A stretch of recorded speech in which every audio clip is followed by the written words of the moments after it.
Hello everybody, it's Tarun. Welcome to your first tutorial in starting of signal system and control course. In this tutorial, I'll be introducing you to signals and systems. Okay, what are signals and how the signals represent any system. So before getting started, I want to tell you one thing which I missed in the introduction video is that I'll also be providing you with the PPTs of these units from which I will be teaching you. So don't worry about the material, you will get enough material for the course. So now let's get started. So what is a signal and how we can represent a system? Okay, first of all, there is a line written in here, you can see that.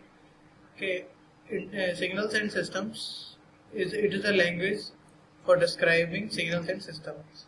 And in the unit 1 we'll talk about continuous time and discrete time signals, elementary signals, continuous time and discrete time systems, and basic system properties. Okay, so what is continuous time signal and what is discrete time signal? Let's get started with that. And before starting with that, let's talk about what is signal. Okay,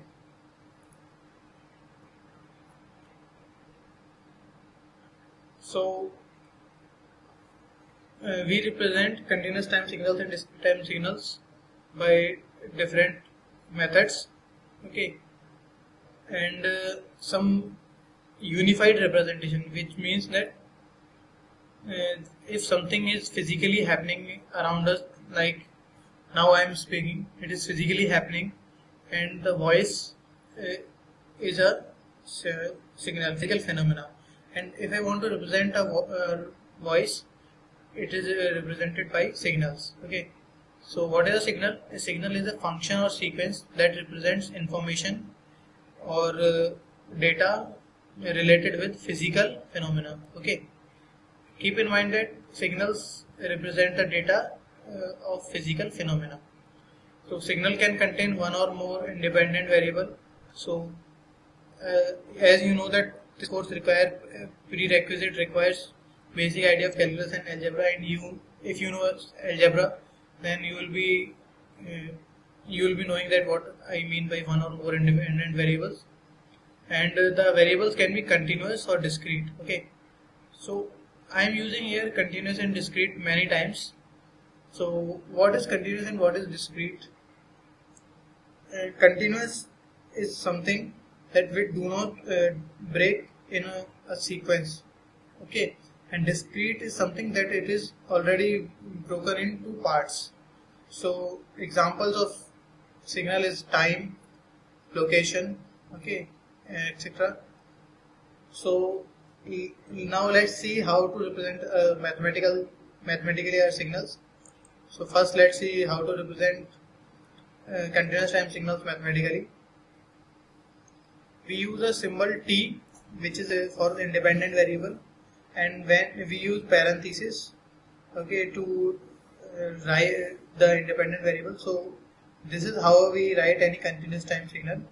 Okay, where X represents our signal and T is the variable on which it is dependent. Okay, and now let's see what is the graphical representation. So now this is some signal. Okay, and it is a graph of sync function, which I will tell you later in this course. So this is a graph of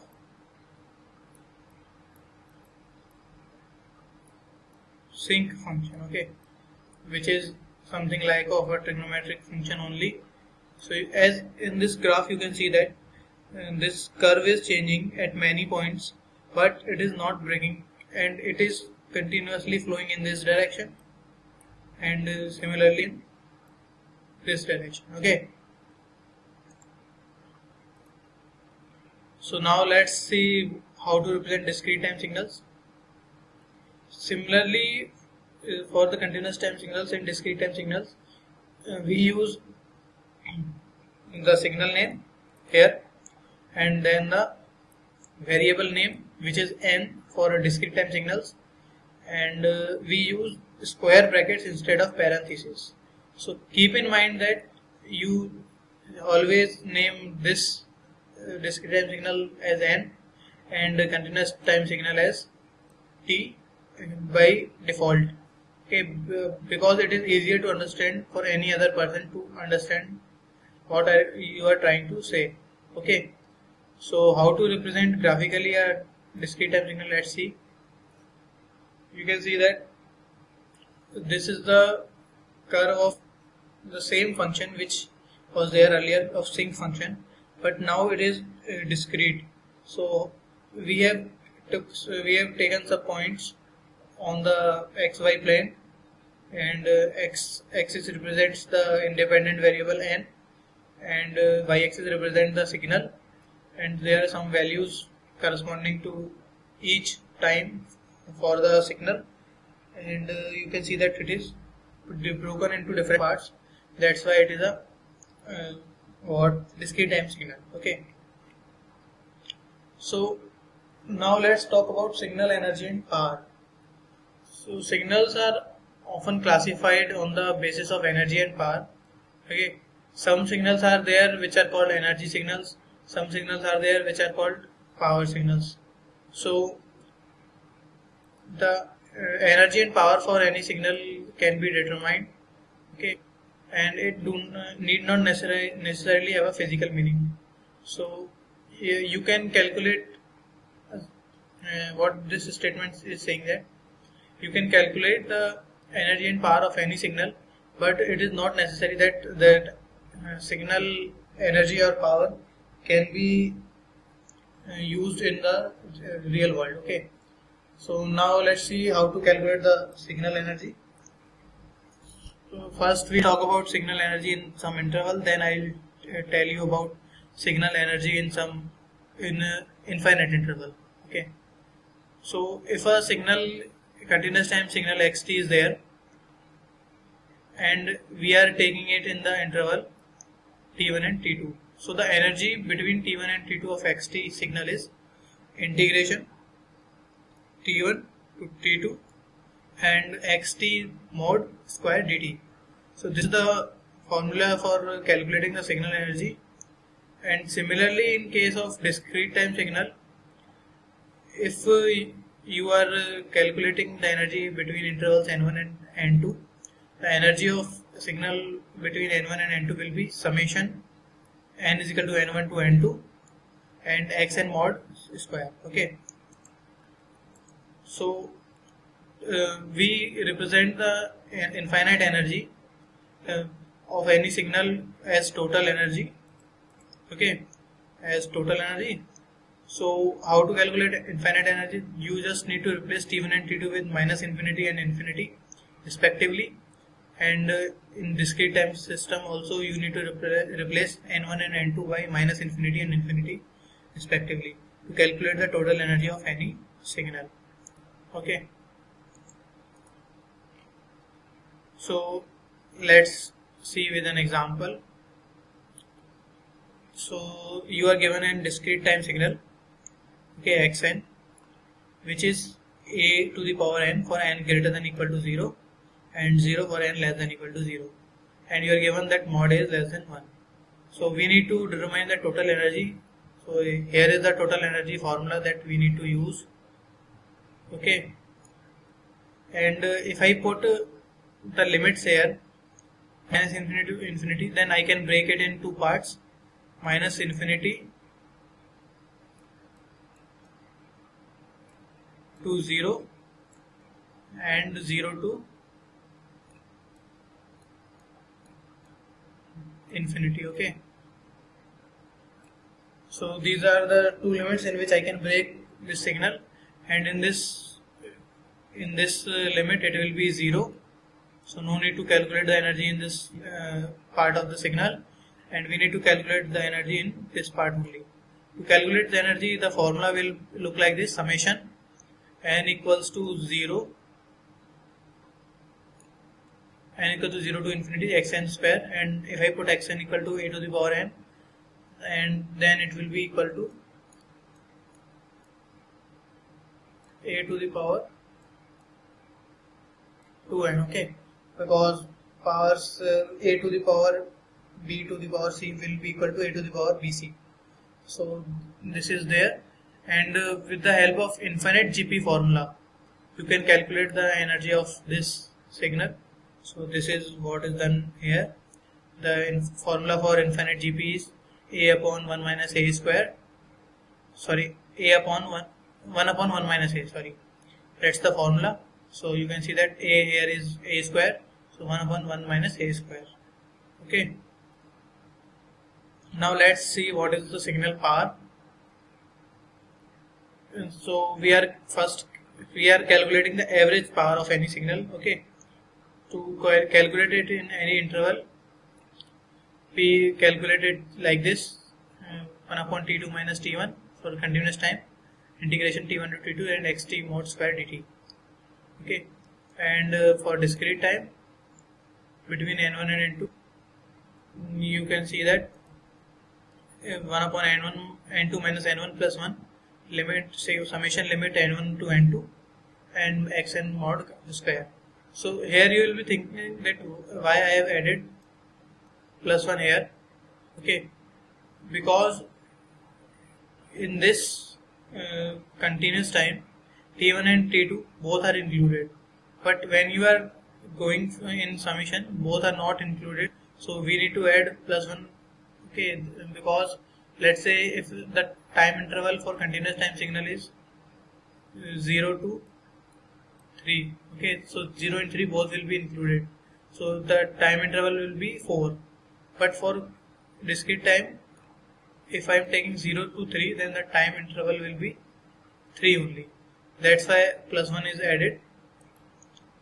Okay, so what will be the power for infinite time, infinite duration? It will, the formula will change to these terms. So the formulas which I have told you till now, okay, this one, this one, this one, okay, and this one. You need to remember all these formulas which I am telling you till now. Okay, all the signal energy and power formulas. So now let's define signals based on their energy and power. Signals with energy, total energy finite. Okay, that is E infinity less than infinity. So that the signal will be having zero power and the signal will be called energy signal. So if a signal has infinite power, let's say power infinity is less than infinity, then the total energy of the signal will be infinity, and there is a constant in that case that power should be greater than 0. Okay, so this is the classification based on the of signals based on their energy and power. So signal with infinite energy and infinite power is not desirable in engineering applications because you cannot use that signals at any practical application. Okay, so examples of these signals have been given to you. Okay, the example which I have shown you, a to the power n, is example of total energy signal, and the signals like cos t and sin 5n, these are examples of power signals, and signals like e to the power t and n to the power 10, these are the examples of non-desirable signals with infinite power and infinite energy. Okay, so now let's talk about the transformations of independent variables. Okay, now I will tell you when you do some transformations on the independent variable, then how does the graph changes of the independent variable. So the first transformation which we will do is time shift. Okay, time shifting means that whether you subtract or add some quantity to the independent variable. So if I replace t by t minus t naught, and so the signal will be now instead of xt it will become x of t minus t naught, and similarly for discrete case n replaced by n minus n naught, so the signal becomes xn equal instead of xn minus n naught. Okay, so if the value of t naught and n naught is greater than 0, then we call it a delay in the signal. It means that the signal will start sometime later than it started in the earlier time. Okay, and if it is less than 0, then it will start before the position than the earlier position. Okay, the second transformation is time reversal. So if in this transformation I will replace t with minus t and n with minus n. So if I do so, what will happen? My graph or the signal will be what you can say mirror imaged along the y-axis. So I'll tell you in the graphs later on. And the third type of transformation which I will teach you is time scaling. In this type of transformation we multiply the independent variable with some scalar quantity. So I replace t with alpha t and n with alpha n, and here alpha belongs to real quantity and here alpha belongs to integers. This is so because in the continuous time signal you can go to any value in the signal, but in discrete time signals there are only values available to you at particular time intervals. So these time intervals are integers only, so you need to take alpha as integers. Okay, in the continuous time case, if alpha is less than 1, then signal will stretch. Okay, it means that the peaks will come down and the signal will, if the signal was going from minus 2 to 2 earlier, then it will go from its length will increase from minus 2 to 2. So if it is greater than 1, then it will be compressed to the mid of the signal. So these processes are very important in the processing of signals. These processes will be used in every unit of this course, so master these topics. And before moving forward, I want to tell you one more thing, that in this chapter what I will be teaching you, just memorize each and everything, so you will not get problems in the later parts of this course, because everything in this course is based on the parts which I will be teaching you in this unit only. Okay, so these are the examples which I was telling you about. So this is the earlier signal. Okay, and if I shifted it x of t minus t naught, so you can see that t naught is less than 0, sorry. So the signal has advanced. You can see that this part earlier was after the mid axis and now it is before the mid axis. So you can see that the signal has advanced. Similarly, in case of discrete time signal, I have taken the value of n naught as positive. So the earlier the peak was here. Okay, you can see it's approximately here, but now you can see that peak has shifted to somewhat, say, 4 values.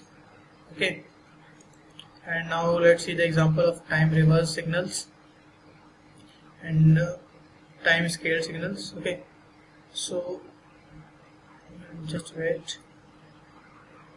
So this was the signal. Okay, and when I have time reversed it, I was telling you that it will be mirror imaged from along the y-axis. So this peak was here on the left side of origin, and now it is on the right side of origin, and this peak, okay, it was on the right side of origin, now it is on the left side of origin. And similarly for the discrete time case, the peak was on the right side of origin and now it is on the left side of origin. Okay, so for time scale signal, I have multiplied 2 by 3 here. So you remember that if alpha is less than 1, then the signal will stretch. So you can see that in x of t, this peak was on left and this peak was on right. So you can see that the peak has come down and the signal has literally stretched. And in the discrete time, I have multiplied it with a value greater than 1. So the signal will compress. It means that the values, the two consecutive values will come closer to each other. Okay. So now let's talk about periodic signals. So the continuous time signals are always periodic in nature, mostly, not all the time. Okay. So we represent a continuous time signal in this manner: x of t is equal to x of t plus t. So here capital T, okay, this capital T is the time period of the periodic signal, okay, and it is greater than 0. So x of t is periodic with period t. And one more important thing in this periodic signals is that the period is also the integer multiple of the original period. Okay, integer means not integer multiple, natural number multiple. So if I replace t with mt, where m belongs to natural numbers, then it will also be a periodic signal. And the smallest period of the signal is represented by t0, which is also known as fundamental period. Okay. In this case, the fundamental period of the signal is t0 equals t. So you can see that after every t interval, okay, so at t, this is here, so after a t you can see that the signal is repeating on both the sides of the origin. And now let's talk about periodic discrete time signals. Similar to the continuous time signal, you have a value n, capital N here, okay, and n, capital N is also greater than 0, and it is called the period. And it is also periodic with the natural number multiple of capital N, and the fundamental period is n0, which is the smallest period of the signal. And in this example, okay, we have taken the fundamental period as 4. So here is our origin. So if I go to the 4th value, you can see that 2 ups, 2 downs, 2 ups, 1 down, and there will be 1 more down, 2 downs and 2 ups. You can see that the signal is repeating itself after every 4th value. So the signal which is not periodic is referred to as aperiodic signal. Okay.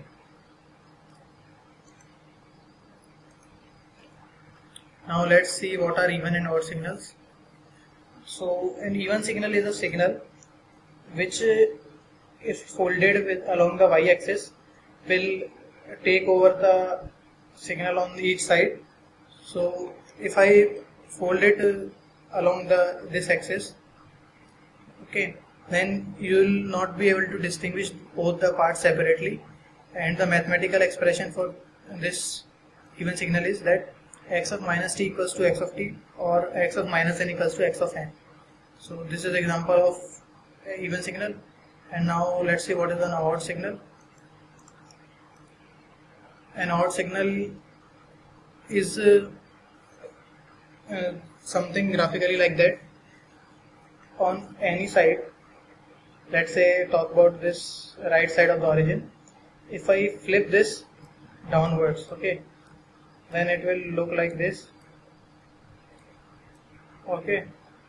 And now if I flip it or fold it along the y-axis, then it will be a mirror image of each other. So this is how you represent graphically an odd signal, and mathematically x of minus t equals to x of minus x of t, or x of minus n equals to minus x of n. Okay, and if n or t is equal to 0, then this constraint is there. So one more thing is that you can represent each and every signal with the help of its even and odd part. Okay, so how you can do that? Any signal is made up of even part of that signal plus odd part of that signal. Okay, and how to represent the even signal? You can calculate from these two equations that even part of any signal is equal to, let's say for continuous time, even part of xt is equals to half and whole bracket x of t plus x of minus t. Okay, and similarly for the discrete time signal, and for odd part, this plus sign will be replaced by minus sign. Okay,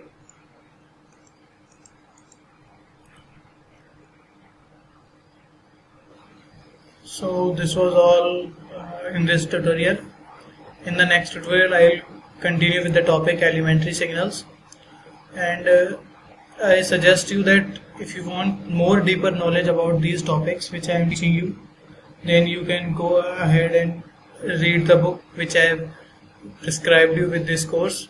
Okay, and I suggest that you should purchase the book, because if you are an electronics and communication engineering student, then it will be very helpful for you in the 4th and 5th semester. So I'll suggest that you purchase the book, and I'll see you guys in the next tutorial.